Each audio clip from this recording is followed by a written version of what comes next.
అత్తగారు శాంతమ్మ చాలా కంగారు పడుతూ అటూ ఇటూ తిరుగుతూ ఉంటుంది. ఇంతలో తమ ఇద్దరి కోడళ్ళు రోజా, ఊర్వశి ఇద్దరు కూడా మార్కెట్ నుంచి కూరగాయలు తీసుకునొస్తారు. అత్తయ్య, మీరు చెప్పిన అన్ని రకాల కూరగాయలు తీసుకొచ్చాము. ఇంకా ఏవైనా పనులున్నాయా? మన ఇంటికి రావాల్సిన చుట్టాలు బయలుదేరారా అత్తయ్య? అత్తగారు శాంతమ్మ చాలా కంగారు పడుతూ, అయ్యో, వాళ్ళు బయలుదేరారు గాని గ్యాస్ వాడు ఇంతవరకు రాలేదు. వాళ్ళకి ఏం వంట చేసి పెట్టాలి? నాకు అసలు తల తిరుగుతోంది. అతనికి ఫోన్ చేస్తే ఫోన్ కూడా ఎత్తడం లేదమ్మా. మీరు కంగారు పడి బీపీ తెచ్చుకోకండత్తయ్యా. మీకు కత్తుల్లాంటి తెలివైన ఇద్దరు కోడలున్నారు. మా సంగతి మీరు మర్చిపోతే ఎలా చెప్పండి? ఒకసారి ఆ గ్యాస్ అతని ఫోన్ నంబర్ ఇలా ఇవ్వండి, నేను ఫోన్ చేస్తాను. కొత్త నెంబర్ నుండి చేస్తే ఖచ్చితంగా ఫోన్ ఎత్తడానికి అవకాశం ఉంటుంది. అత్తగారు శాంతమ్మ సరే అని అతని ఫోన్ నంబర్ చెప్తుంది. వెంటనే రోజా అతనికి ఫోన్ చేస్తుంది. అతను ఫోన్ లిఫ్ట్ చేస్తాడు. రోజా సరాసరి గ్యాస్ అని మాట్లాడకుండా కొంచెం అతని మాటల్లో పెట్టి గ్యాస్ గురించి కనుక్కుంటుంది. అమ్మా, నేను రావడానికి 3 లేదా 4 గంటలు పడుతుంది. బండి పంచర్ అయిందమ్మా. పంచర్ వేసే వ్యక్తి ఇక్కడ లేడు. మీలాగే అవసరం ఉన్న వాళ్ళు చాలా మంది ఉన్నారు. అర్థం చేసుకోండమ్మా. ఊరికే ఫోన్ చేస్తే నేనెంతమందికి సమాధానం చెప్పగలను చెప్పండి? ఆ మాట విని రోజా సరే అయితే మరేం పర్వాలేదులే, మీరైతే కొంచెం త్వరగా రావడానికి ప్రయత్నం చేయండి అని ఫోన్ కట్ చేస్తుంది రోజా. అత్తగారేమో, ఏంటి కోడలి పిల్ల, అతనితో అలా మాట్లాడుతున్నావు? నువ్వు మాట్లాడే పద్ధతి చూస్తే అతను త్వరగా వచ్చేలాగే లేడు కదే. అత్తయ్యా, మీరేం కంగారు పడద్దు. నువ్వు తీరిగ్గా వెళ్ళి కోడలు దిద్దిన కాపురవని సీరియల్ చూస్తూ ఉండండి. మిగిలిన పనులన్నీ మేం చకచక ఎలా చేస్తామో మీరే చూడండి. నాకు కాలు చెయ్యి ఆడడం లేదమ్మా. గ్యాస్ లేకుండా మీరెలా చేస్తారు? కట్టెల పొయ్యి కూడా లేదు. ఏం చేస్తారు మీరిప్పుడు? ఇక కోడలి ఇద్దరు కూడా ఆమెను లోపలికి తీసుకెళ్లి ప్రశాంతంగా టీవీ పెట్టి కూర్చొని చెప్తారు. ఇద్దరు కోడళ్ళు కూడా చకచకా వంటగదిలోకి వెళ్తారు. వాళ్ళిద్దరూ ఏం చేయాలా అంటూ ఆలోచిస్తూ ఉంటారు. రోజా, నేనైతే చపాతీ చేస్తాను. నువ్వు వాటిని ఇస్త్రీ పెట్టె మీద కాల్చేయి. సూపర్ ఐడియా అక్క. అలాగే నేను రైస్ పెడతాను. వాటర్ హీటర్ సహాయంతో అదైపోయిన తర్వాత రసం పప్పు పెట్టావంటే లొట్టలేసుకుంటూ తింటారు చుట్టాలు. ఇక పెద్ద కోడలు ఊర్వశి చపాతీలు చేస్తూ ఉంటే ఆ చపాతీలు ఇస్త్రీ పెట్టె మీద కాలుస్తూ ఉంటుంది రోజా. కొంచెం సమయం తర్వాత రోజా వాటర్ హీటర్ సహాయంతో రైస్ ని పెడుతుంది. రైస్ ఏమో దానిమీద ఉడుకుతూ ఉంటుంది. అత్తగారికి ఎన్నోసార్లు చెప్పాను, ఇలాంటి సమయంలో మనకి చాలా ఉపయోగపడతాయి ఒక ఎలక్ట్రికల్ రైస్ కుక్కర్ ఇంట్లో ఉంటే మంచిది అని. అత్తగారు మన మాట వింటేనేగా. ఈసారి ఖచ్చితంగా కొంటుందిలే అని మాటలు చెప్పుకుంటూనే చకచకా పనులు చేస్తూ ఉంటారు. వాటర్ హీటర్ సహాయంతో రైస్ అయితే పూర్తయిపోతుంది. తర్వాత పప్పు, రసం, సాంబార్ కూడా చేసేస్తారు. అవి పూర్తయిన తర్వాత, అక్కా, వంట మొత్తం పూర్తయింది, కానీ ఒక్కటి తక్కువైందక్కా. ఏంటి, అప్పడాలే గదా ఒకటి తక్కువైందంటున్నావు? అవునక్కా, పప్పు, నెయ్యి, అప్పడాలు ఈ 3 ఉంటేనే కాంబినేషన్ బాగుంటుంది. ఇప్పుడు అప్పడాలు లేకపోతే అసలు ఏం బాగుంటుంది చెప్పు? ఇవన్నీ కూడా వాటర్ హీటర్తో సులువుగా చేశాం, కానీ నూనె వేయాలంటే కొంచెం భయంగానే ఉంది. ఓ పని చేద్దామా? ఫ్లెగ్ బాక్స్ తీసుకొనొస్తే ఇక్కడి నుంచి పెరట్లోకి వైర్ లాగుదాం. అక్కడ ఒక పాత్రలో నూనె పోసి హీట్ చేద్దాం. ఏదైనా ప్రమాదం జరిగితే బయటే జరుగుతుంది. సో ఇంట్లో ప్రమాదం జరగడానికి అవకాశమే ఉండదు కదా. అవునక్కా, సూపర్ ఐడియా. నూనె బాగా వేడెక్కిన వెంటనే నేను స్విచ్ ఆఫ్ చేసేస్తాను. నువ్వు హీటర్ తీసి అప్పడాలు తయారు చేయి అని అనుకొని ఒక ప్లగ్ బాక్స్ సహాయంతో పెరట్లోకి వైరు లాగి ఒక పాత్రలో నూనె పోసి హీటర్ పెడతారు. నూనెమో బాగా వేడెక్కిన తర్వాత స్విచ్ ఆఫ్ చేసేసి అప్పడాలు వేపడం మొదలు పెడతారు. ఇక అప్పడాలు కూడా పూర్తయి ఇంతలోనే కాలింగ్ బెల్ మోగుతుంది. అత్తగారేమో చాలా కంగారుగా తలుపు తీస్తుంది. ఎదురుగా చుట్టాలుంటారు. ఆమె వాళ్ళని కూర్చోండి అంటూ ఆహ్వానం పలుకుతుంది. వాళ్ళు వెళ్లి కూర్చుంటారు. అత్తగారు చాలా హడావిడిగా వంటగదిలోకి వెళ్తారు. వంటగదిలో కోడలు లేకపోవడంతో అత్తగారేమో చాలా కంగారుగా, ఓరి దేవుడా, వీళ్ళిద్దరూ నా కొంప ముంచేలాగున్నారే, వంట చేయకుండా ఎక్కడికెళ్లారు అంటూ కంగారు పడుతూ ఉండగా ఎదురుగా అన్నం, పప్పు, సాంబార్ అన్నీ చూసి అత్తయ్య ఆశ్చర్యపోతుంది. వంటలన్నీ పూర్తయ్యాయి. అబ్బా, వీళ్ళెక్కడికెళ్లారైతే ఇప్పుడు? అసలు వీటిని ఎలా చేశారు అంటూ ఆలోచిస్తూ ఉండగా పెరట్లో నుంచి అప్పడాలు తీసుకుని వంటగదిలోకి వస్తారిద్దరు. అప్పడాలు? ఓసే, ఈ వంటలన్నీ మీరెలా చేశారే? నాకసలు చాలా ఆశ్చర్యంగా ఉంది. వాళ్ళు అత్తగారితో మాట్లాడుతూ ఉండగా, దీని గురించి మాట్లాడుకుందాం కానీ ముందు భోజనం వడ్డించండి, వాళ్ళు వచ్చేశారు. అందుకు కోడళ్ళిద్దరూ సరే అని చెప్పి వాళ్ళు తయారు చేసిన వంటలన్నీ తీసుకునెళ్ళి వచ్చిన అతిథులకు వడ్డిస్తారు. వాళ్ళేమో తింటూ చాలా అద్భుతంగా ఉన్నాయి వంటలంటూ, ఇంత రుచిగా నువ్వెప్పుడు తినలేదంటూ, చాలా అద్భుతంగా వంటలు చేశారంటూ పొగుడుతారు. నా కోడలి వంటలు అద్భుతంగా చేస్తారు. వాళ్ళు వంటలు చేసే విధానం చూస్తే ఎవరికైనా మతిపోవాల్సిందే అని చాలా గొప్పగా చెప్తూ ఉంటుంది. వాళ్ళు భోజనాలు చేసి అలా తిరిగ్గా కూర్చుంటారు. ఇంతలోనే గ్యాస్ అతను వస్తాడు. అతను చాలా కోపంగా, ఏంటమ్మా, ఫోన్ చేస్తుంటే ఫోన్ మీరెందుకు ఎత్తరు? నేను అడ్రస్ ఎక్కడని అర్థం కాక కన్ఫ్యూజ్ అవుతున్నాను. మీరింటికి చుట్టాలు వస్తున్నారు, గ్యాస్ లేదని నేనేదో తొందరగా మీకు ఇద్దామనొస్తే మీరసలు కనీసం ఫోన్ కూడా ఎత్తడం లేదు. ఇంతలో అత్తగారు అతనికి సైగ చేస్తూ ఉంటుంది. వచ్చిన బంధువులందరూ ఆశ్చర్యపోతూ ఉంటారు.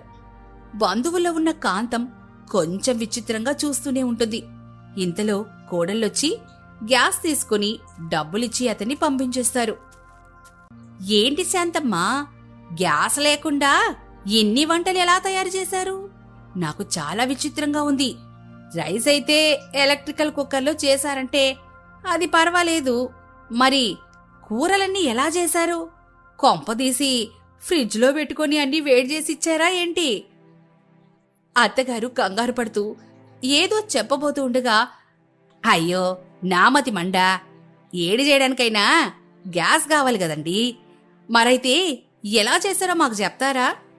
అప్పుడు కోడలిద్దరు కూడా, చెప్పడం కాదు పిన్ని, మీకు చూపిస్తాం రండి అంటూ వంటగదిలోకి తీసుకెళ్లి వాళ్ళు చపాతీ ఇస్త్రీ పెట్టి మీద కాల్చిన విధానం, వాటర్ హీటర్తో రైస్, సాంబార్ చేసిన విధానం, అప్పడాల గురించి అన్నీ చెప్పడంతో ఆమె ఆశ్చర్యపోతుంది. వామ్మో, మీరు ఈ కాలం వాళ్ళు కాదమ్మా, ఇంకా ముందు కాలంలో పుట్టాల్సినోళ్ళు అనుకుంటా. ఇన్ని తెలివితేటలున్న కోడళ్ళు నాకైతే రాలేదమ్మా. శాంతమ్మ, ఈ విషయంలో ఏదేమైనా నువ్వు చాలా గొప్ప అదృష్టవంతురాలివి. నీకు చెడు మాట తీసుకురాకుండా వాళ్ళిద్దరు ఎంత గొప్ప పని చేశారో చూసావా? కొంతమంది కోడళ్ళు ఎప్పుడు చూడు, ఎప్పుడెప్పుడు అత్తపరువు తీద్దామనే గాని నీకు రత్నాల్లాంటి కోడలు దొరికారు చూడు అని చాలా గొప్పగా కోడళ్ళని అత్తగారిని మెచ్చుకుంటూ ఉంటుంది. ఇక కాంతం ఇద్దరి కోడల్ని దీవిస్తుంది. అలా చాలా సమయం తర్వాత చుట్టాలంతా ఇంట్లో నుంచి వెళ్ళిపోతూ ఉండగా కాంతం, అమ్మాయిలు, ఈసారి ఇలాంటి ప్రయోగాలు చేసేటప్పుడు కొంచెం జాగ్రత్తలు పాటించండి, లేదంటే ఏదైనా ప్రమాదం జరిగే అవకాశం ఉంటుంది. వాళ్ళు తప్పకుండా జాగ్రత్తలు పాటిస్తామంటూ నవ్వుతారు. కాంతం కూడా నవ్వుతూ అక్కడి నుంచి వెళ్ళిపోతుంది. కాంతం అక్కడికి వచ్చిన వాళ్ళకి వాళ్ళు వంట ఎలా చేశారో, వంట చేసిన విధానం చెప్తూ ఉంటే వాళ్ళు కూడా ఆశ్చర్యపోతారు.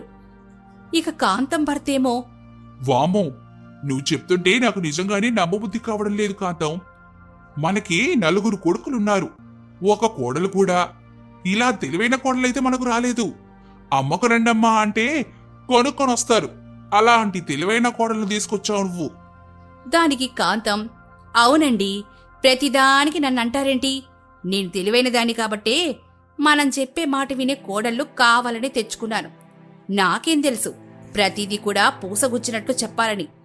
ఏదేమైనా అలాంటి వాళ్ళు రావడం కూడా మనకు మంచిదే. మనకి ఎదురు బొదురు చెప్పకుండా ఉంటారు. ఇక తెలివితేటలంటారా, కొన్ని రోజులు పోతే అన్నీ అవే సర్దుకుపోతాయిలే. అవునులే, అలా అనుకొని బ్రతకడమే అనుకుని ఇద్దరూ నవ్వుకుంటారు. చుట్టాలు అక్కడి నుంచి వెళ్ళిపోయిన తర్వాత అత్తగారు ఇద్దరు కోడల్ని చాలా మెచ్చుకుంటూ, అమ్మాయిలు, ఈ రోజైతే మీరు చాలా అద్భుతాన్ని సృష్టించారు. మీరు మీ సమయస్ఫూర్తిని ఉపయోగించి నా మీద ఎలాంటి నింద రాకుండా కాపాడారు. ఇలాంటి తెలివైన కోడళ్లు సహాయం చేసే కోడళ్ళు నాకు దొరికినందుకు ఆ భగవంతునికి నేనెప్పుడూ రుణపడి ఉంటానమ్మా. అదేంటత్తయ్య అలా మాట్లాడతారు? మీ గౌరవమే కదా మా గౌరవం. మీరు మేము ఎప్పటికీ వేరువేరు కాదు కదా. ఇలాంటి తెలివితేటలు మాకు చాలానే ఉన్నాయత్తయ్య. మేము తోడికోడలం కాకముందే మేమిద్దరం మంచి స్నేహితులం. హాస్టల్లో ఇలాంటి ప్రయోగాలు చాలా చేశాంలేండి. ఇలాంటివి మాకేం కొత్త కాదత్తయ్యా.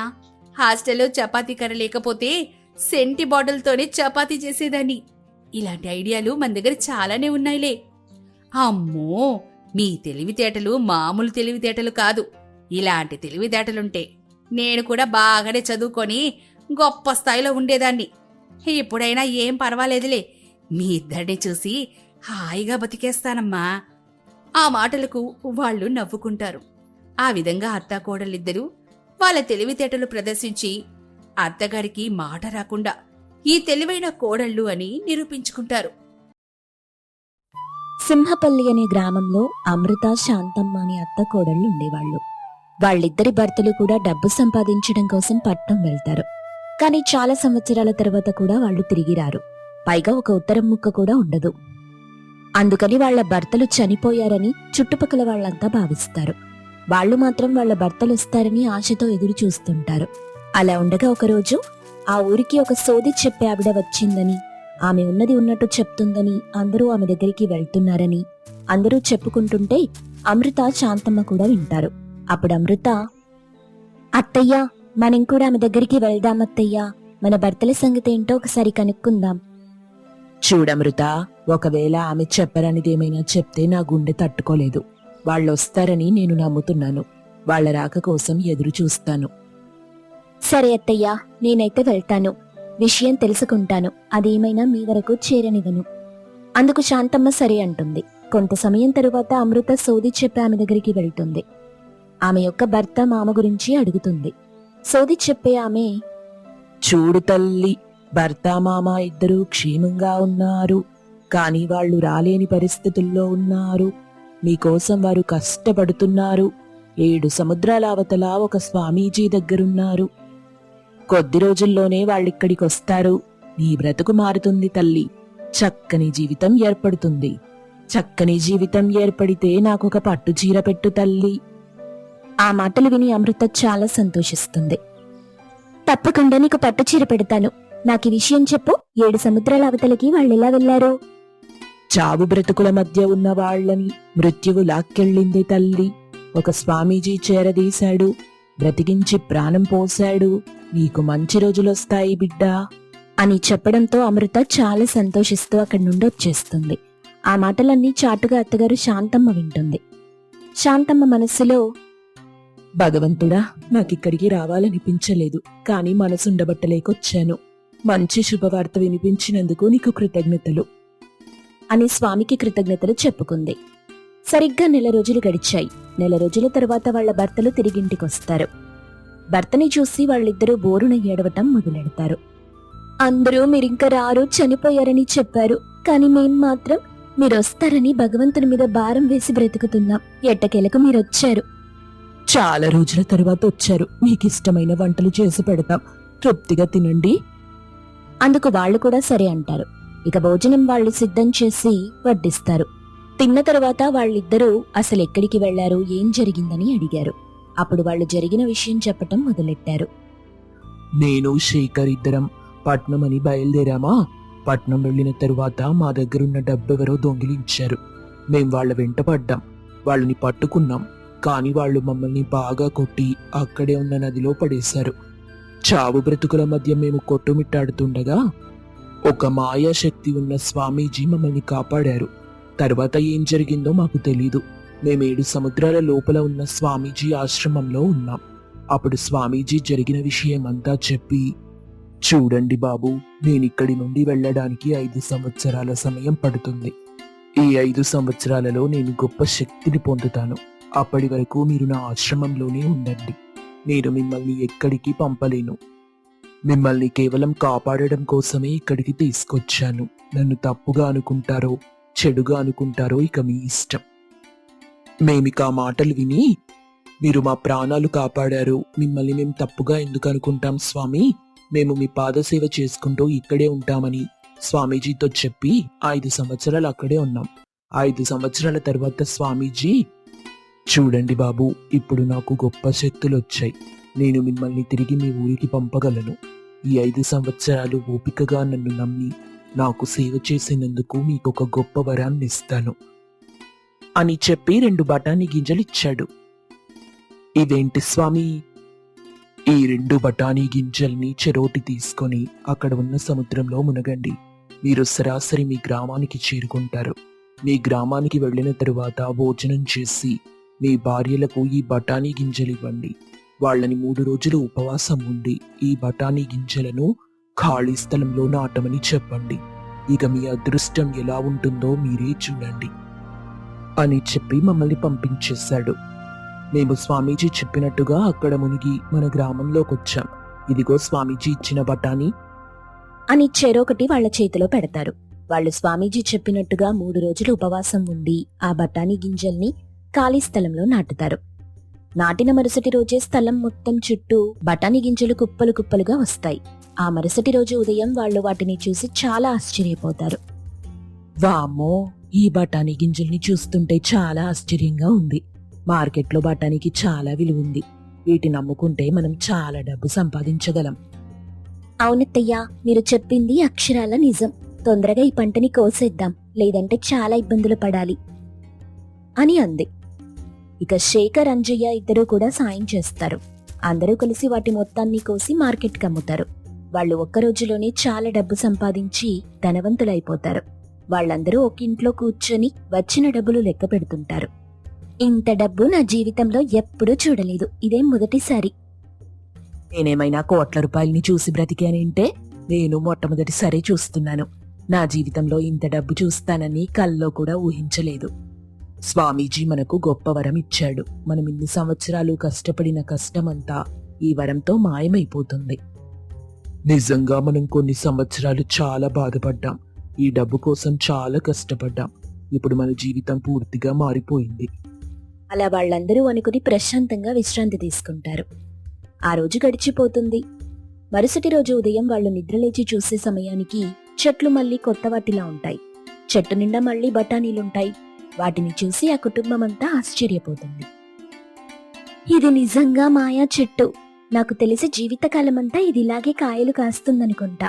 అందుకే స్వామీజీ నీ జీవితం మారిపోతుందని చెప్పారు. వీటిని అమ్ముకుంటే మళ్ళీ మనకి లాభం వస్తుంది. అవును, కానీ మనం నలుగురం గుర్తుపెట్టుకోవాల్సిన విషయం ఒకటి ఉంది. ఏంటంటే డబ్బు చూసి మనం ఎప్పుడూ కూడా విర్రవీగకూడదు. మనం డబ్బు లేనప్పుడు ఎలా ఉన్నామో డబ్బు ఉన్నప్పుడు కూడా అలాగే ఉండాలి. మనలో ఎలాంటి మార్పు వచ్చినా ఖచ్చితంగా భగవంతుడు మనకి లాభాన్ని అందజేయడు. ఆ మాటలు విన్న నలుగురు కూడా అవుననుకుంటారు. ఇక వాటిని కోసి మళ్ళీ మార్కెట్లో అమ్మి డబ్బు సంపాదిస్తారు. అలా ప్రతిరోజు కూడా వాటిని మార్కెట్లో అమ్మి డబ్బు సంపాదించటం అలవాటైపోతుంది. ఏ కాలంలో అయినా ఆ చెట్లు బఠానీలు ఇస్తుంటాయి. అలా కొన్ని రోజులు గడిచాయి. తర్వాత వాళ్ళ దగ్గరున్న డబ్బుతో మంచి ఇల్లు కట్టుకుంటారు. మరికొన్ని వ్యాపారాలు మొదలెడతారు. కొన్ని పొలాలు కొంటారు. ఊళ్ళోనే డబ్బులున్న వాళ్లలాగా వాళ్ళకి పేరొస్తుంది.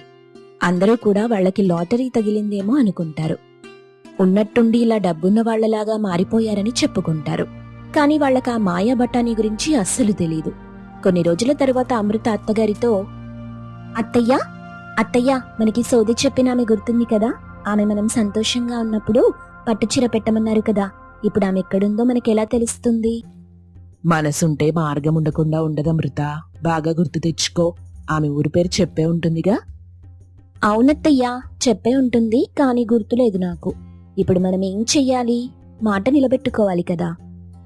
అవును గాని మనమేం చెయ్యగలం? ఆమె పేరు మీద పేదవాళ్లకు చీరలు పంచుదాం.